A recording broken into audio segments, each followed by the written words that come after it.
ধরো তুমি মাধ্যমিকে ভালো নম্বর পেয়েছো, আবার অঙ্কেতে, আবার পড়ছো তাও কমার্স নিয়ে।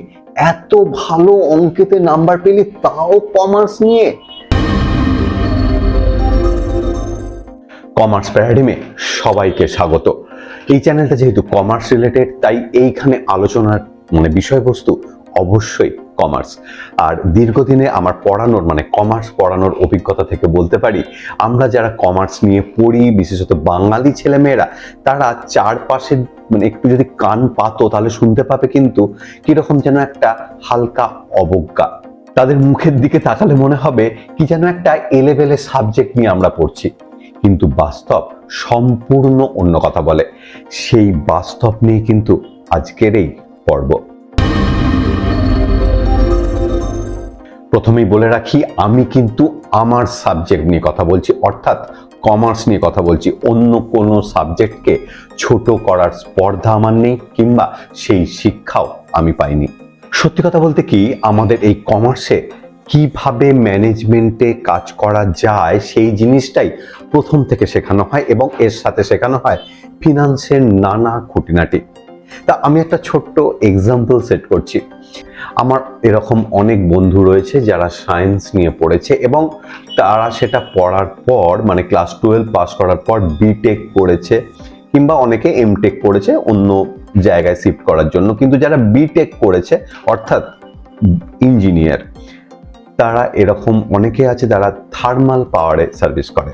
তা থার্মাল পাওয়ার অবশ্যই পাওয়ার জেনারেশন রিলেটেড, এবং পাওয়ার জেনারেশনে কিন্তু ইঞ্জিনিয়ারদের উপস্থিত থাকতেই হবে পাওয়ার যখন জেনারেট করছে সেই জায়গায়।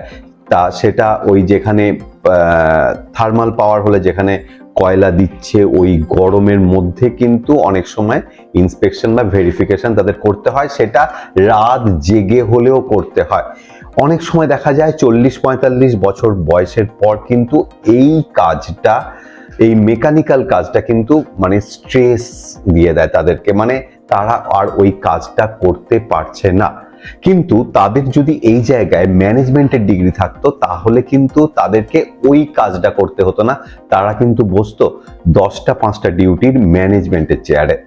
একজন ম্যানেজমেন্টের লোক কিন্তু অনেক কমফোর্টেবল ওয়েদারে কাজ করে, অর্থাৎ সে নিজের কাজের জায়গাটা অনেক ভালোভাবে গুছিয়ে নিতে পারে। আমি এই কথাটাই বলতে চাইছি। তা ম্যানেজমেন্ট যে বিটেক করলো, সে যদি এখন চায় আমি ম্যানেজমেন্টে যাব, অর্থাৎ ম্যানেজমেন্ট ডিগ্রি তাকে কিন্তু করতে হবে, এমবিএ করতে হবে পাতি কথায়।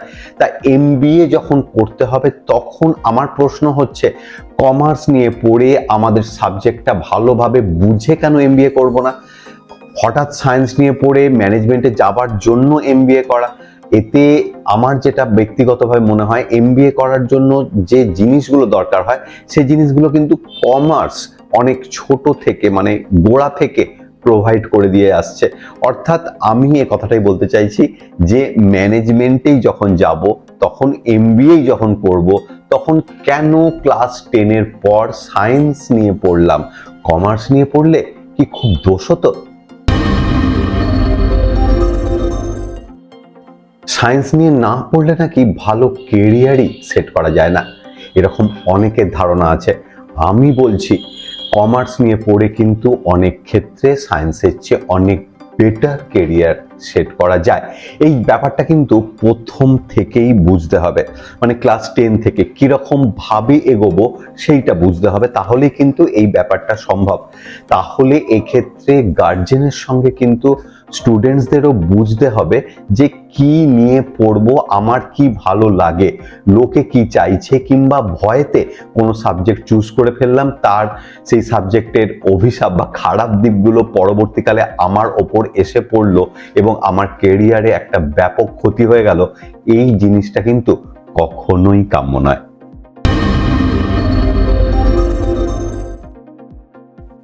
বাংলায় যেহেতু ভিডিও করছি, তাই বাঙালির কথা এক্ষেত্রে বলতেই হবে। যুগ যুগ ধরে বাঙালি ধরেই নিয়েছে ডাক্তারি আর ইঞ্জিনিয়ারিং, এই দুটো ছাড়া আর কোনো প্রফেশন পৃথিবীতেই নেই। আমি মানছি বাঙালি প্রচুর ডাক্তার এবং ইঞ্জিনিয়ার, নামকরা ডাক্তার ইঞ্জিনিয়ার দেশকে উপহার দিয়েছে, কিন্তু যুগ যে চেঞ্জ হচ্ছে সে কথা তারা মানতে নারাজ। সেজন্য ডাক্তার ইঞ্জিনিয়ার প্রচুর দিলেও উদ্যোগপতি কিন্তু বাঙালি সেরকম ভাবে আজ পর্যন্ত দিতে পারেনি। আমার মনে হয় ঝুঁকি না নেওয়াটাই এর প্রধান কারণ। বাঙালি চাকরি করতে ভালোবাসে, চাকরি দিতে নয়। এ প্রসঙ্গে একটা কথা বলি, আমরা যারা কমার্স নিয়ে পড়ি 11-12 থেকে কিন্তু এমন অনেক জিনিস নিয়ে পড়ছি, যেমন ইকোনমিক্স, অ্যাকাউন্টেন্সি, বিজনেস স্টাডিজ, পরবর্তীকালে গ্র্যাজুয়েশনের সময় share market, tax, cost, financial management ইত্যাদি অনেক অনেক সাবজেক্টের সমাহার আমাদের পড়তে হয়।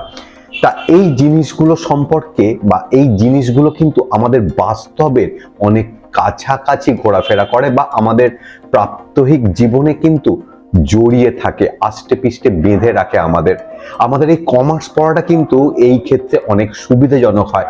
ঠিকঠাক কমার্স নিয়ে পড়েছে এরকম ছেলেকে যদি আপনি এসব ব্যাপারে প্রশ্ন করেন, তাহলে সে যা উত্তর দেবে সেই উত্তর শুনে কিন্তু আপনি লজ্জায় পড়ে যেতে পারেন।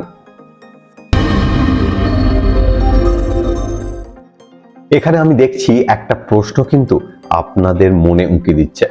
আপনারা বলছেন আপনার সব কথা মেনে নিলাম, কিন্তু দাদা আমাদের চারপাশে আমরা যারা দেখছি কমার্স নিয়ে পড়ছে তাদের অনেকেই কিন্তু ফাঁকিবাজ, অর্থাৎ ফাঁকিবাজদের সাবজেক্ট হচ্ছে কমার্স।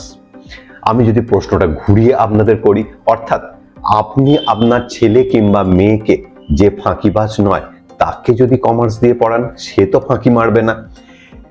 আমি আমার স্টুডেন্টসদের যারা পড়ে তাদেরকে, যারা 11-এ অনেক সময় ভর্তি হয়, তাদেরকে জিজ্ঞাসা করেছি যে কেন তোরা কমার্স নিয়ে পড়তে এলি? উত্তর মানে 90% আনসার হচ্ছে সায়েন্স শক্ত, পারবো না, আর্টস প্রচুর মুখস্থ করতে হয়, সেই তুলনায় কমার্স অনেক ইজি। এই ব্যাপারটা তাদের মাথায় কে ঢুকিয়েছে এটা আমার বোধগম্য নয়।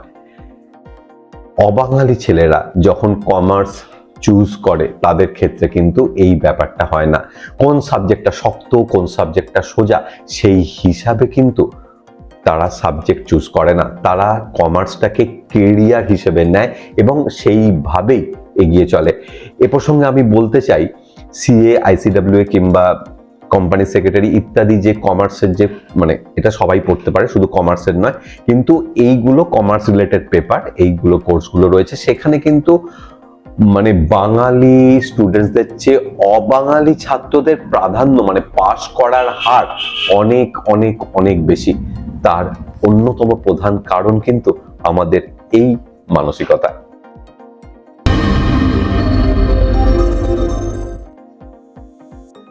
কম দামে ভালো হেডফোনের কথা উঠলেই চলে আসে বোটের কথা, BOAT। এই কোম্পানিটার কথা কিন্তু তোমরা হয়তো অনেকেই শুনেছো। তা এই বোটের মালিক হচ্ছেন আমান গুপ্তা। এই আমান গুপ্তা একজন চার্টার্ড অ্যাকাউন্টেন্ট। ইনি JBL-এ কর্মরত ছিলেন এবং সেখানে উনি মাইনে পেতেন 60 লাখ বছরে, এবং সেই চাকরি ছেড়ে উনি বোট ফর্ম করেন। আমি বলতে চাইছি কমার্স নিয়ে পড়ে কিন্তু আজকে উনি এই জায়গায় উঠে এসেছেন এবং প্রচুর চাকরির স্কোপ উনি তৈরি করেছেন। সেখানে কিন্তু সায়েন্স নিয়ে পড়া ইঞ্জিনিয়াররাও চাকরি করছে। প্রথমেই বলেছি, এখনো বলছি, কোনো সাবজেক্টকে ছোট করা আমার উদ্দেশ্য নয়। তবে একটা ব্যাপার বলছি, কোন সাবজেক্ট কে নিয়ে পড়বে, মানে কোন স্টুডেন্টস কি সাবজেক্ট নিয়ে পড়বে সেটা ডিপেন্ড করছে কিন্তু সেই স্টুডেন্টসের ন্যাক কি ব্যাপারে আছে সেইটার উপর। এটা গার্জেনকে খুব ভালোভাবে খেয়াল রাখতে হবে। কমার্স নিয়ে পড়লে কিন্তু সায়েন্সের তুলনায় খরচ বেশ খানিকটা কম। ধরুন সায়েন্স নিয়ে পড়ে কেউ ইঞ্জিনিয়ারিং করছে বেসরকারি কলেজে, অবশ্য সেক্ষেত্রে তার 60 থেকে 70 হাজার টাকা পার সেমিস্টার কিন্তু খরচা আছেই। সেখানে কমার্স নিয়ে পড়লে 1 থেকে 1.5 লাখ টাকার মধ্যে কিন্তু পুরো ব্যাপারটা হয়ে যায়, আর মানে কেরিয়ারটাই দাঁড়িয়ে যায়। MBA করার ক্ষেত্রে খরচ কিন্তু এক্ষেত্রে একটুখানি আরো বেশি হয়ে যায়। তবে CA, CWA কিংবা CS কোম্পানি সেক্রেটারির ক্ষেত্রে খরচ সেরকম কিছু হয় না।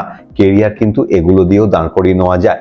মধ্যে কথা হলো কমার্সে রিটার্ন অন ইনভেস্টমেন্ট অনেক হাই।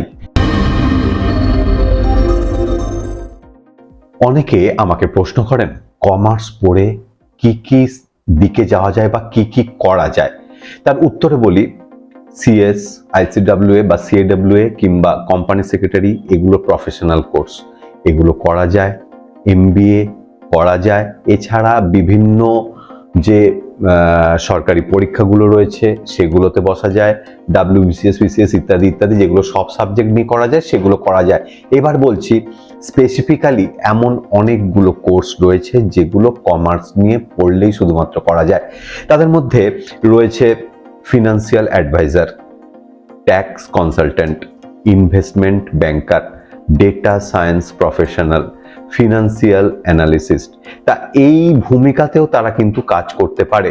এই কাজগুলোর মধ্যে পড়ে একজন কেউ ইনকাম করলো, সেই ইনকাম সে ভারতীয় আইন মেনে কোথায় রাখবে, মানে সেই টাকাটা তার কোথায় রাখলে তার রিটার্ন সর্বাধিক হবে, কিংবা শেয়ার বাজারের কোনখানে টাকা ইনভেস্ট করা উচিত, অথবা রিটায়ারমেন্টের পর সুবিধে পাওয়া যাবে এমন কোথায় টাকা রাখা যায়, কিংবা ভবিষ্যতে নিজের উপার্জনে নিজেরই পেনশনের ব্যবস্থা কিভাবে করা যায়।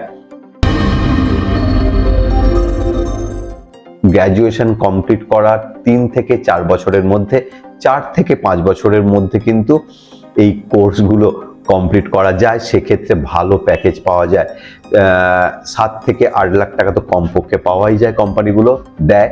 এছাড়াও কাজের এক্সপিরিয়েন্সের নিরিখে আস্তে আস্তে এটা বাড়তে বাড়তে 30 থেকে 40 লাখ টাকা অবধি গিয়ে দাঁড়ায়। এই ডিগ্রিগুলো মানে সিএস, কোম্পানি সেক্রেটারি কিংবা সিডব্লিউএ কিংবা সিএ, এই ডিগ্রিগুলোর কিন্তু বাইরে অর্থাৎ বিদেশেও কিন্তু চাহিদা আছে। এই ডিগ্রিগুলোর সূত্রে কিন্তু তুমি বিদেশ ভ্রমণও করতে পারো। অনেক সময় দেখা যায় জবের সঙ্গে আমি যে বাস্তবে পড়াশোনাটা করলাম তার কোনোই সম্পর্ক নেই। আমি বলতে চাইছি অনেক নন কমার্স ব্যাকগ্রাউন্ডে, এটা আপনারাও দেখে থাকবেন বা তোমরাও দেখে থাকবে, অনেক নন কমার্স ব্যাকগ্রাউন্ড থেকে কিন্তু ব্যাংকে সার্ভিস করছে। ব্যাংকে সার্ভিস করছে মানে ব্যাংকে ক্যাশ কাউন্টারে বসছে কিংবা লেজার পোস্টিং করছে ইত্যাদি ইত্যাদি। ব্যাংকে যেসব সার্ভিসগুলো হয় বা ব্যাংকের ডেস্কে যারা যারা বসে থাকেন তাদের মধ্যে প্রচুর নন কমার্স লোকজন রয়েছেন। আমি বলতে চাইছি তারা যে কাজটা করছেন, অর্থাৎ তারা কিন্তু এই কাজটা করব বলে কিন্তু পড়াশোনা করেননি। উল্টো দিক থেকে চিন্তা করলে কমার্সে যারা রয়েছে স্টুডেন্টসরা, তারা কিন্তু অনেক কম ট্রেনিংয়ে অনেক ভালোভাবে এই কাজগুলো কিন্তু করতে পারেন। প্রত্যেক ক্ষেত্রেই এরা নিজেরা উপার্জনক্ষম হতে পারে এবং অন্য আরেকজনকে উপার্জন করতে শেখায়। তা এই যে কোর্সগুলো রয়েছে, এরকম মানে অনেক প্রতিষ্ঠান রয়েছে যারা এই কোর্সগুলো কিন্তু করায়। তাদের মধ্যে মানে প্রতিষ্ঠানের কথা বলছি না, তারা যে যে সাবজেক্টগুলো করায় সেই সাবজেক্টগুলোর মধ্যে থাকছে data science, investment banking, financial services, financial analyst ইত্যাদি ইত্যাদি ইত্যাদি কোর্সগুলো। এবং এই কোর্সগুলো করার পরে তারা কিন্তু সেই কোর্স ওরিয়েন্টেড প্লেসমেন্টেরও ব্যবস্থা করে। এই ব্যাপারটা কিন্তু অন্য সাবজেক্টের ক্ষেত্রে অতখানি দেখা যায় না যতখানি দেখা যায় আমাদের কমার্সের ক্ষেত্রে। কলকাতায় ফিনান্সিয়াল অ্যাডভাইজার হিসাবে কাজ করছেন এরকম লোকের সংখ্যা প্রায় 3,500। তাদের ইনকাম 80 থেকে 90 হাজার টাকা প্রতি মাসে। এই সাবজেক্টের একটা বড় দিক হচ্ছে এখানে কিন্তু রিসেশনের সেরকম বড় প্রভাব আমি আজ পর্যন্ত পড়তে দেখিনি। 2020-30 সালের মধ্যে প্রচুর স্টার্ট আপ কোম্পানি উঠে আসছে, সেখানে কিন্তু বাঙালি উদ্যোগপতি প্রায় নেই বললেই চলে। এর পেছনে সেই মানসিকতাই আমাদের কাজ করছে। 30-40 বছর ধরে যে মানসিকতা আমরা পুষে রেখেছি যে কমার্স সাবজেক্টটা প্রফেশন হিসেবে কিন্তু মোটেই ভালো নয়। একটা দেশ চালাতে গেলে যেমন ডাক্তার, ইঞ্জিনিয়ার এদের প্রয়োজন হয়, সেরকম প্রয়োজন হয় কিন্তু একজন বিজনেসম্যানেরও। তা আমি একবারও বলছি না কমার্স নিয়ে পড়লে ভালো ব্যবসা করা যাবে, কিন্তু আমি দীর্ঘদিন ধরে এই কমার্স পড়ানোর সূত্রে থাকার জন্য এটুকু জানি যে আমাদের এই কমার্সে এমন কিছু জিনিস শেখানো হয় যেগুলো ব্যবসা করার ক্ষেত্রে খুবই সহায়ক। কোভিড পরবর্তী সিচুয়েশন থেকে বেরিয়ে আসার জন্য, অর্থাৎ এই যে একটা আর্থিক মন্দা চারিদিকে চলে এসেছিল, সেখান থেকে বেরিয়ে আসার জন্য কিন্তু কমার্স আমাদের কিন্তু প্রচুর সাহায্য করে। এই কমার্স কিন্তু বিজনেস যে এনভায়রনমেন্ট সেটা গড়ে তুলতে সাহায্য করে। আর এটা অস্বীকার করার জায়গা নেই, কমার্সের সেক্টরগুলো যত বেশি উন্নত হবে তত বেশি বেশি করে ইঞ্জিনিয়ার এবং ডাক্তারদের আমরা সঠিক জায়গায় প্লেসমেন্ট দিতে পারবো, কারণ তাদের কাজের জন্য যে টাকার দরকার হবে সেই টাকার যোগান দেবে কিন্তু আমাদের কমার্স। ভিডিও শুরুতেই বলেছি, এখনো বলছি, আমার এই চ্যানেলে কিন্তু প্রতিনিয়ত কমার্সের বিভিন্ন পেপার বা বিভিন্ন টপিক নিয়ে আলোচনা করব, এবং সেই টপিকগুলোর মধ্যে যারা কমার্স নিয়ে পড়ে একদম গোড়া থেকে, কারণ অ্যাকাউন্টেন্সির বিভিন্ন পেপার, বিভিন্ন যে টপিকগুলো রয়েছে সেগুলো নিয়ে আলোচনা হবে। এছাড়াও কস্ট, ট্যাক্স, ফিনান্সিয়াল ম্যানেজমেন্ট, ধীরে ধীরে সমস্ত কিছু নিয়েই আলোচনা জারি থাকবে। তবে এই জন্য কিন্তু তোমাদের আমার সঙ্গে থাকতে হবে, আমার চ্যানেলের সঙ্গে থাকতে হবে, এবং সেই জন্য সাবস্ক্রাইব অল বাটনটা প্রেস করে অবশ্যই রাখবে, যাতে আমি ভিডিও আপলোড করলেই সরাসরি নোটিফিকেশন পৌঁছে যায় তোমার কাছে। টাটা।